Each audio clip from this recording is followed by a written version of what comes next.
Welcome to KR engineering and career guidance YouTube channel. KR engineering and career guidance YouTube channel చూస్తున్న వీక్షకులకు నమస్కారములు.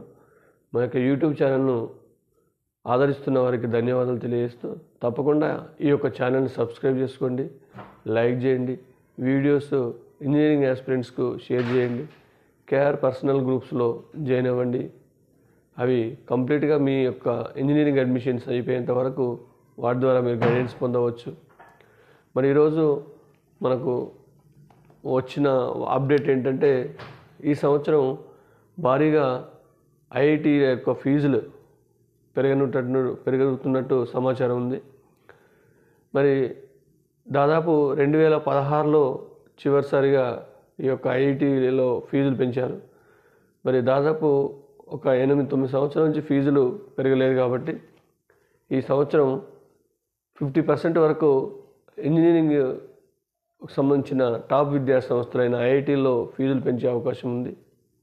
నార్మల్గా మనం ఇంతకుముందే ఒక్కొక్క ఐఐటీలో ఎంత ఫీజు ఉందో కూడా ఆ విషయాన్ని తెలియజేయడం జరిగింది. ఓవరాల్గా మనకు యావరేజ్గా చూస్తే 1,20,000 నుంచి 1,50,000 మధ్యన పర్ సెమిస్టర్కు మనకు వివిధ ఐఐటీల్లో ఫీజు ఉండడం చూసాం. అంటే 50% పెంచడం వల్ల దీనికి అదనంగా 50% పెరిగే అవకాశం ఉంది. అంటే దాదాపు ఇప్పుడు 2.5 లక్షల వరకు ఐఐటి ఫీజులు ఉంటే మరొక 1,00,000 అదనంగా పెరిగే అవకాశం ఉంది.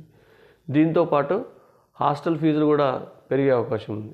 హాస్టల్ ఫీజులు కూడా మనకు ఓవరాల్గా చూసుకుంటే దాదాపు ఒక 20,000 నుంచి 40,000 మధ్యలో ఇంతకుముందు హాస్టల్ ఫీజు పర్ ఇయర్ ఉండేది. ఇప్పుడు ఆ యొక్క ఫీజులు కూడా దాదాపు 50% నుంచి 100% వరకు హాస్టల్ ఫీజు కూడా పెరగవచ్చు.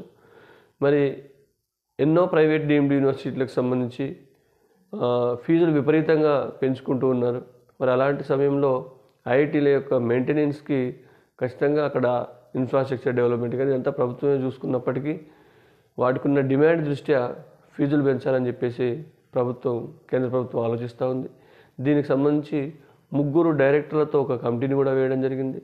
ఈ కమిటీలో 2-3 మీటింగ్స్ అయిన తర్వాత మనకు జోసా కౌన్సిలింగ్ మే ఎండింగ్లో షెడ్యూల్ వచ్చే అవకాశం ఉంది. ఈ జోసా కౌన్సిలింగ్ షెడ్యూల్ వచ్చే లోపే మనకు ఈ ఐఐటీలకు సంబంధించిన ఫీజులు ఫైనలైజేషన్ చేయడం జరుగుతుంది. మరి ఐఐటీల ఫీజులతో పాటు ఎన్ఐటీలు, ట్రిపుల్ కూడా ఫీజులు ఏమైనా పెరుగుతాయనే దానిపై ఇంకా మనకు స్పష్టమైన సమాచారం లేదు. ఐఐటీస్లో మాత్రం ఫీజులు పెరుగుతున్నాయి. ఇది కొంతవరకు విద్యార్థులకు భారం కావచ్చు. అయినా ఇవి ప్రముఖ విద్యా సంస్థలు కాబట్టి మీకు పెద్ద టెన్షన్ పడాల్సిన అవసరం లేదు. మీకు ఆర్థికంగా కొంత లేకపోయినా మీరు బ్యాంకుల లోన్స్ ద్వారా కానీ ఈ యొక్క ఐఐటి యొక్క ఫీజును మీరు పే చేసే అవకాశం ఉంటుంది. అంటే ఐఐటి బ్రాండెడ్ ఇన్స్టిట్యూషన్ కాబట్టి మీకు లోన్స్ కూడా ఈజీగా వస్తాయి. దాని గురించి పెద్దగా టెన్షన్ పడాల్సిన అవసరం లేదు. మొదటగా మీరు ఐఐటి సీట్ సంపాదించుకోవడానికి మెయిన్స్లో విజయం సాధించి అడ్వాన్స్లో మంచి ర్యాంకు సాధించడానికి విద్యార్థులు కష్టపడాలని కోరుతూ ముగిస్తున్నాను.